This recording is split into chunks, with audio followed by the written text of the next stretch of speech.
सलोनी के व्यवहार से रोहित और उसके माता पिता थोड़े दुखी थे, पर सलोनी अब उनके घर की बहू थी, इसलिए उन्होंने ज्यादा कुछ नहीं कहा।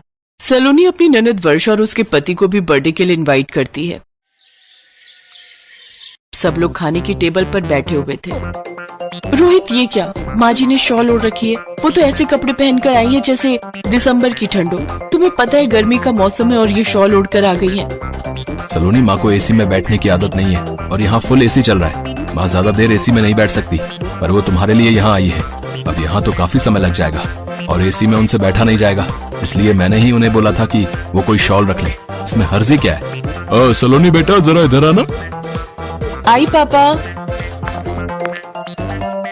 सलोनी बेटा, केक कट चुका है। अपने ससुराल वालों की पसंद का क्या ऑर्डर करना है वो पूछ लो। हम सब ने तो अपनी पसंद का ऑर्डर कर दिया है। पापा, ये सब तो वही दाल रोटी खाने वाले हैं। इन सब ने 7 स्टार होटल का खाना शायद ही कभी खाया हो। पहले वो देखो ना, वर्षा दीदी के बच्चे ऐसे कोल्ड ड्रिंक पी रहे हैं जैसे उन्होंने लाइफ में कभी कोल्ड ड्रिंक पी ही ना हो। सच, कैसे गवार ससुराल वालों को बुला लिया मैंने अपनी बर्थडे की पार्टी में।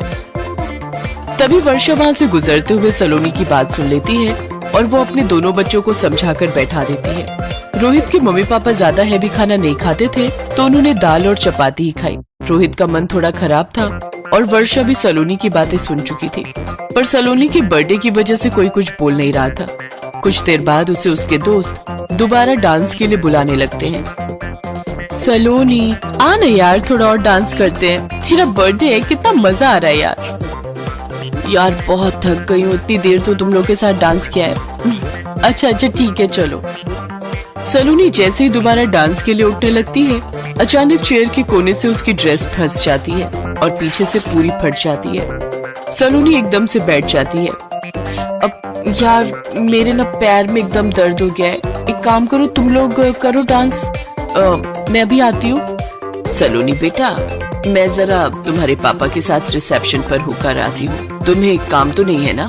नो मॉम, मैं ठीक हूँ, आप हो आओ। काफी देर तक सलोनी चेयर से जब नहीं उठी तो रोहित परेशान हो गया। क्या बात है सलोनी, तुम इतनी परेशान क्यों हो रही हो? मुझसे तो कह सकती हो।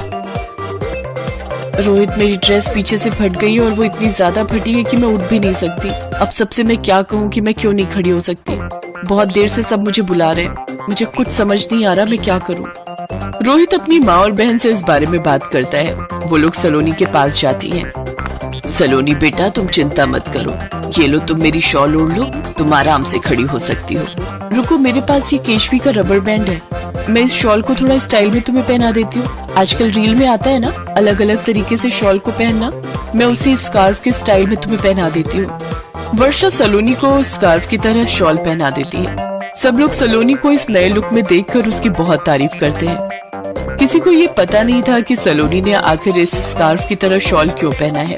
अरे वाह सलोनी, ये शॉल का स्टाइल तो बहुत ब्यूटीफुल लग रहा है। वो मुझे थोड़ी ठंड लग रही थी, इसलिए माँ जी ने अपना शॉल मुझे दे दिया और वर्षा दीदी ने इसे स्टाइल में पहना दिया। बहुत केयरिंग है मेरे ससुराल वाले, मेरी बहुत केयर करते हैं। आई एम वेरी लकी कि मुझे इतनी अच्छी ससुराल मिली है। थैंक यू माँ जी, थैंक यू दीदी। सलोनी समझ चुकी थी कि वो घमंड में आकर अपने कितने अच्छे ससुराल वालों का मन दुखा रही थी। सलोनी अपने व्यवहार को बदलती है और उस दिन से वो अपने ससुराल वालों को बेहद प्यार और सम्मान देने लगती है।